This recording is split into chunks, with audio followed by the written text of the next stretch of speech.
প্রিয় ভিউয়ার্স, এই গ্রাফিক ডিজাইনের পক্ষ থেকে আপনাদের সবাইকে জানাই স্বাগত আমাদের বেসিক গ্রাফিক ডিজাইন ক্লাসের পঞ্চম পর্বে।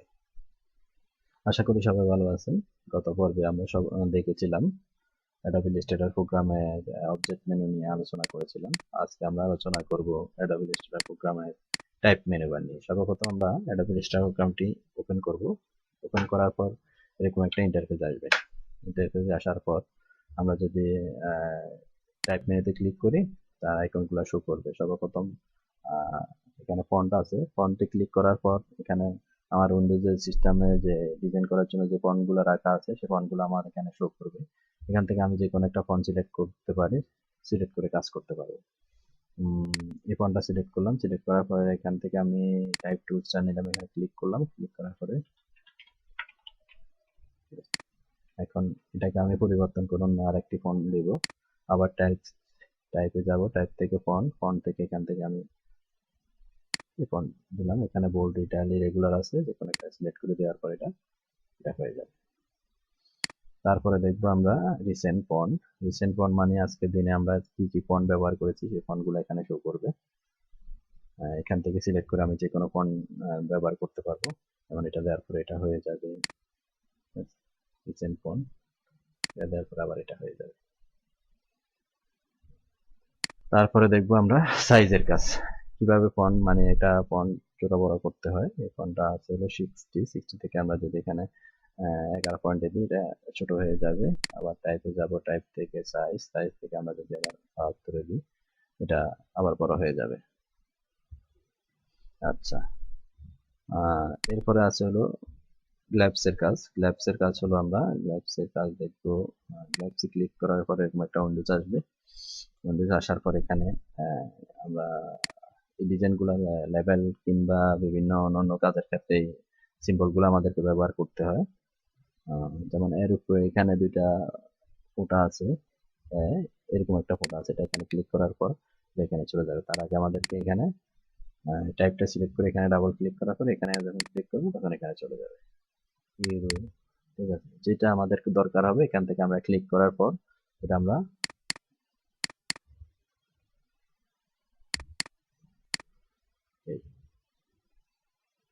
এখানে সাইজ আছে, এখানে সিলেক্ট করবো, এখানে ডাবল ক্লিক করার পর এটা এখানে চলে যাবে। তাহলে আমরা দেখলাম হলো গ্ল্যাপস এর কাজ। তারপর আছে এরিয়া টাইপ অপশনের কাজ আমরা দেখবো। ক্লোজ করে দেওয়ার পর আমরা এখানে তো গত পরে আমরা দেখেছিলাম স্প্লিট ইনটু গাইড, এটা ক্যালেন্ডারে ডেট প্যানেল বানানোর জন্য একটা বক্স কিভাবে তৈরি করতে হয় ডেট প্যানেলের জন্য। সেখানে আমরা এখানে দেব 6:4, একটা সাইজ নিলাম, 6:4 সাইজ নেওয়ার পর আমরা যাব অবজেক্ট পাথ থেকে স্পিড ইনটু গাইড, এখানে যাব। এখানে আমরা দেব রোতে দেব 6, এমনকি কলমে দেব আমরা হলো 7টা। দেওয়ার পরে আমার এরকম একটা বক্স হয়ে যাবে। তারপরে আমরা এখন এটাতে ডেট প্ল্যান মেকিং করার জন্য আমাদেরকে এখন যেতে হবে টি টাইপ টুলসে যাওয়ার পর আমরা ওখানে ক্লিক করব, ক্লিক করে এরকম একটা নেব। নেওয়ার পর এটাকে আমরা সাইজ করব 6:4, এটাকে সাইজ করব। সাইজ করার পর আমরা এটাকে এটার উপরে নিয়ে বসাবো। বসানোর পর এটাকে আমরা এখন এখানে ক্লিক করব, ক্লিক করার পর অবজেক্টে যাব, টাইপে যাব, টাইপ থেকে আমরা এরিয়া টাইপ টুল ক্লিক করার পরে এরিয়া টাইপ টুল অপশনটি শো করবে। এখানে উইথ 6 এবং কি হাইট 4 দেওয়া আছে, এখানে রো কলাম দেওয়া আছে। তো এখন আমরা রোতে দিব। আমরা বক্স গুলো বানানোর জন্য যে স্প্লিট ইনটু গাইডে যে সাইজটা ব্যবহার করছি, যে 7টা 6 এবং কি রো 6টা এবং কি কলামে 7টা, সেটাই আমরা ব্যবহার করব। 6 আর 7 রিভিউ দেওয়ার পর এটা চলে আসবে। এখন এখানে আমাদেরকে একটু কাজ করতে হবে, এই যে স্পেসের জায়গাটাকে একটু কমাই দিতে হবে। কমাই দিলে বক্সের মানে বক্স হিসাবে মেজারমেন্ট হয়ে যাবে। তখন এটাকে আমরা ওকে দিয়ে বের হয়ে যাব। বের হয়ে যাওয়ার পর আমরা এখানে টি টাইপে যাব, আবার যাওয়ার পর এখানে আমরা এখন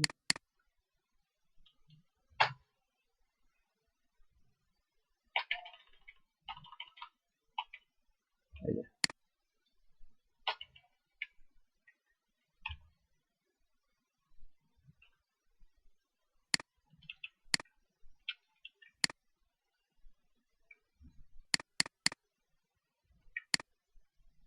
এন্টার দেওয়ার পরে আমরা এখানে টাইপ করতে পারবো।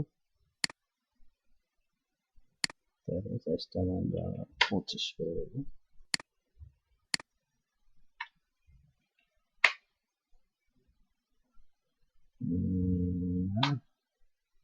মানডে, আমরা ক্যালেন্ডারটা দেখবো একটু। টিউজডে, টিউজডের পরে হলো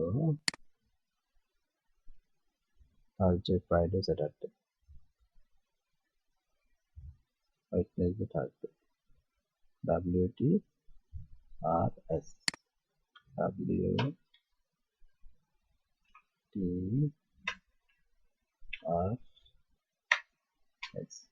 এটা করার জন্য আমাদেরকে এন্টার দিয়ে করতে হবে। তো এখানে আমরা এটা ফন্টটাকে ছোট করে দেব। এখন এটাকে আমরা এই যে এখানে যে ক্যারেক্টার আছে, ক্যারেক্টার পাশে এখানে প্যারাগ্রাফ আছে, প্যারাগ্রাফের পাশে এখানে যাওয়ার পরে আমরা এই যে অ্যালাইন, সেন্টার অ্যালাইন এটা শো করব। শো করার পরে এটা আমার লেফট এবং রাইট এটা সেন্টার হয়ে যাবে। এখন আমাদেরকে করতে হবে কি, আমাদেরকে বক্সের টপ এবং বটনে আমাদেরকে সেন্টার করতে হবে। তার জন্য আমাদেরকে সিলেক্ট থাকা অবস্থায় টাইপে যাব, টাইপ থেকে আবার এরিয়া টাইপ অপশনে যাব। অপশনে যাওয়ার পর ক্লিক করব। এই অ্যারো মার্কে আমরা ক্লিক করার পর আমরা এখানে লিখেছি দেব। লিখে দেওয়ার পর পিভিএস দেওয়ার পরে ওকে, ওকে দেওয়ার পরে এটা আমরা এখান থেকে আরেকটু সাইজ বড় করে দেব 25। লিখেছি যদি না হয় আমরা আবার যাব টাইপ, টাইপ থেকে আমরা যাব এরিয়া টাইপ চুজ। এখান থেকে যদি আমরা একটা ফরম্যাট দিই, ব্র্যান্ডিং এ দিই, এখন একটু এখন পুরো সেন্টার হয়ে গেছে। এখন এখান থেকে আমরা ঠিক আছে, এখানে এন্টার দেওয়ার পরে এখানে আমরা এন্টার দেবো। এন্টার দেওয়ার পরে বক্স চলে যাবে। একটা বক্স থেকে একটা বক্সে যাওয়ার জন্য আমাদের ট্যাব দিলে হবে না, আমাদেরকে এন্টার ব্যবহার করতে। এখান থেকে আমরা ডেট প্যান দিয়ে এখন মেক করব। 1 2 3 4 5 6 7 8 9 10 11 12 13 14 15 16 17 18 19 20 21 22 23 24 25 26 27 28 29 30। ঠিক আছে, এই হলো আমাদের এক মাসের ডেট প্যান। এখন এখানে আমরা ফেব্রুয়ারি মাস যদি মেক করি, ফেব্রুয়ারি মাসের জন্য শুরু হয়েছে আমাদেরকে মানডে, মানডে থেকে আমাদের এখানে শুরু হয়েছে। আমরা এখানে এন্টার দেবো। এন্টার দেওয়ার পর এখানে সে মানডের ঘরে চলে যাবে। আমাদের শেষ হয়েছে এখানে আমরা দেখি 28 তারিখ স্যাটারডে, সানডে। সানডে তো সানডে হলো কত তারিখ? 28 তারিখ। এখানে আমার 27, এখানে আমার ভুল হয়েছে, 28 হবে। 28 হওয়ার পর আমরা এই বাকি ঘরগুলোকে আমরা ডিলিট করে দেব। এই আমার কাজ শেষ। Date plan. ভিউয়ার্স, ক্যালেন্ডারের জন্য ডেট প্ল্যান মেক করার জন্য এভাবে আমাদেরকে মেক করতে হবে। তারপরে আমরা কি আছে টাইপে দেখব। টাইপে তারপরে আছে হলো থ্রেড ট্যাগস। থ্রেড ট্যাগের কাজ কি, মানে এখানে আমরা থ্রেড ট্যাগের কাজও আমরা করতে গেলে আমরা ডেট প্ল্যানটা ফেলে দিলাম। এখানে টুলসে যাব, ডিটেলসে চলে যাব। এখানে ক্লিক করার পরে এরকম একটা বক্স নেবেন, এরপর এখানে আমরা কম্পোজ করব।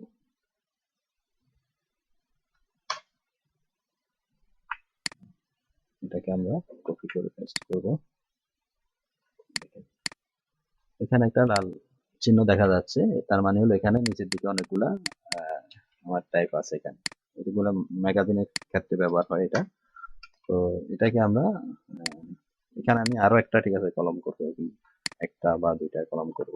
যেমন ম্যাগাজিনের ক্ষেত্রে দুইটা কলম হয়, এখানে এগুলোতে আমরা ফেলে দেব। একটা একটা একটা করে আনলে তো এখানে আমাদের হবে না। তো এখানে আমরা প্রথম এটা দরকার নেই, লাইনটাকে এটা ধরবো। এটার নিচে অনেকগুলা টাইপ আছে, তো আমরা এটা সিলেক্ট করবো আর এটা সিলেক্ট করবো। এটা সিলেক্ট করার পর আমরা টাইপ যাবো, টাইপ থেকে আমরা যাব হলো থ্রেড ট্যাগস। থ্রেড ট্যাগস থেকে আমরা কিয়েটে যাব। কিয়েটে যখন ক্লিক করব, এই বক্সে যে লেখাগুলো আছে সেগুলো সব এখানে চলে যাবে। তো আমাদের যদি আমরা আরেকটা বক্স আছে, আমরা সেই বক্সটা রাখবো। তিনটা বক্স যদি আমরা এইভাবে সিলেক্ট করব, সিলেক্ট করার পর টাইপ, টাইপ থেকে আমরা থ্রেড ট্যাগস, ট্যাগস থেকে আমরা কিয়েট। ঠিক আছে, দেখেন এখানে যদি আমাদের আরো আছে টাইপ, আমরা যদি আরো একটা দুইটা নিয়ে ডিল করি তাহলে মনে করেন যে আমাদের ওদিকে আরো শো করবে।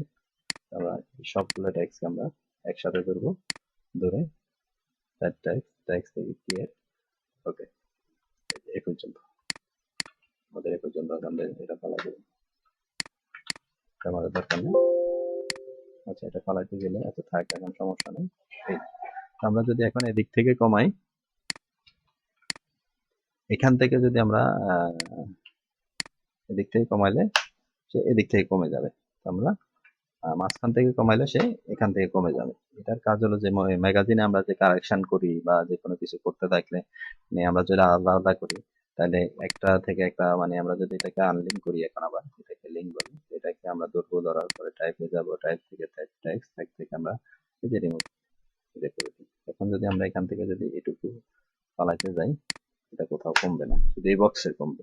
তাহলে এটাকে আমরা আবার এখান থেকে কপি করে এখানে আনতে হবে। তো এই লিঙ্ক করে এটা ওই প্রোগ্রাম গুলাতে লিঙ্ক লেখা থাকে, তো এটাকে এখন এখানে আপডেট ভার্সনে এভাবে দেওয়া হয়েছে। এটা যদি আমরা এভাবে করি, তাহলে আমাদের লিঙ্ক করা অবস্থায় যদি আমরা কাজ করি বা এখান থেকে টাইপ থেকে টেক্সট এটা করার পরে আমরা যদি কাজটা করি, তাহলে আমরা যে কোনো কলাম থেকে যদি আমরা কমাইতে যাই, সে অটোমেটিক কমে আসবে, বাড়াইতে গেলে সে অটোমেটিক বাড়বে, বাড়বে। এই হলো টেক্সটের কাজে এটা ব্যবহার হয় ম্যাগাজিন করার জন্য। তারপরে আছে আমাদের হলো টাইপ থেকে হলো এটা হাইট, এটা কোনো না, এরপর ক্রিয়েট আউটলাইন। আমরা এতক্ষণ যে কাজটা করছি, কাজটাকে আমরা ক্রিয়েট আউটলাইন করার জন্য আমাদের কোথায় যেতে হবে, টাইপ থেকে ক্রিয়েট আউটলাইন, শিফট কন্ট্রোল ও দেওয়ার পরে এগুলো আউটলাইন হয়ে যাবে। ঠিক আছে, এটা আউটলাইন করতে হয় আমাদেরকে। আউটপুট যখন আমরা তৈরি করি, ডিজাইন কাজ করার জন্য যখন একটা আউটপুট দেবো, আউটপুট করার সময় সব ট্যাগস গুলাকে আমরা আউটলাইন করে দিতে হয়। আমরা আন্ডুতে যাবো, আন্ডুর পর আবার যাবো টাইপ থেকে এখানে আছে ফাইন্ড ফন্ট। ঠিক আছে, ফাইন্ড মানে ফন্ট, আমরা এখানে ফন্ট খুঁজবো। কি ফন্ট খুঁজবো? এখানে ফাইন্ড ডকুমেন্ট, এখানে আমি এই ফন্টটা ঠিক আছে কোথায় আছে, এখানে ডকুমেন্ট থেকে সিস্টেমে দিলে আমার অল সিস্টেম আমার শো করবে, সিস্টেমে যত ফন্ট আছে সবগুলো আমার শো করবে। এখান থেকে আমি এই হাজার হাজার ফন্ট এখান থেকে আমি শো করছি, তো এই ফন্টটা আমার কোথায় আছে, এখান থেকে আমি এটা সিলেক্ট করতে পারবো। ঠিক আছে, এখান থেকে যদি আমি লিখি STELLR চলে আসছে। এটা যদি মিসিং থাকে আমরা এখান থেকে সিলেক্ট করে, আমরা যদি এখান থেকে অন্য ফন্ট দিতে যাই, যে কোনো ফন্ট দিতে যাই আমরা দিতে পারবো। তাহলে তার জন্য আমাদেরকে এটা সিলেক্ট করতে হবে। সিলেক্ট করার পর আমরা টাইপে যাব, টাইপ থেকে আমরা যাব ফাইন্ড ফন্টের পর আমরা এখান থেকে এই ফন্টটার জায়গায় আমরা এই ফন্টটা ইউজ করব, গতিক। ঠিক আছে, চেঞ্জ অল, ডান, চেঞ্জ হয়ে গেছে। এই হলো ফাইন্ড ফন্টের কাজ। তারপরে যাব হলো আমরা হলো ক্রিয়েট আউটলাইন, ফাইন্ড ফন্ট, এরপর চেঞ্জ ক্যাশ, আমি লেখাটাকে বড় হাতের এবং ছোট হাতের কিভাবে করব, সেটার জন্য আমাদেরকে BNGL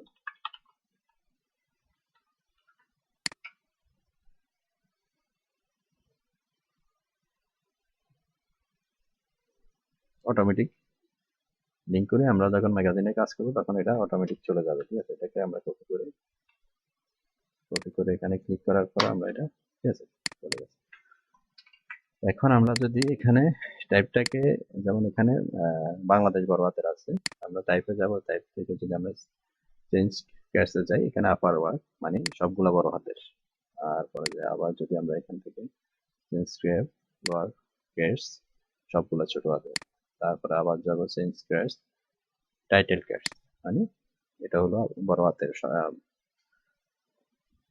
প্রথম অক্ষরটা আমাদের বড় হাতের থাকবে। তারপর টাইপ হরিজেন্টাল, হরিজেন্টাল এখানে এইভাবে। তারপরে যদি আমরা ভার্টিক্যাল দিই, ভার্টিক্যাল দেওয়ার পরে টাইপ থেকে আমরা ভার্টিক্যাল দেব, টাইপগুলো সব বটনের দিকে হয়ে গেছে। তো এটা যদি আমরা সোজা করতে যাই, আবার টাইপে যাব, টাইপ থেকে আমরা হরিজেন্টাল করে দেবো, হরিজেন্টাল করে দেওয়ার পরে ঠিক আছে, এটা হয়ে যাবে। প্রিয় ভিউয়ার্স, আশা করি আজকের টাইপ মেনু বার নিয়ে আলোচনার বিষয়টি আপনাদের ভালো লেগেছে। আপনারা যদি কোথাও বুঝতে যদি সমস্যা হয়, কোনো আইকন বিষয়ে যদি আপনাদের সমস্যা থাকে বুঝতে ভিডিওতে, তাহলে আমাদের ভিডিওটি কমেন্ট বক্সে কমেন্ট করে জানাবেন, আমি সলিউশন করে দেব। সবাই ভালো থাকবেন। নেক্সট ভিডিও নিয়ে আমরা যে কোনো দিন হাজির হব। ঠিক আছে, ধন্যবাদ সবাইকে।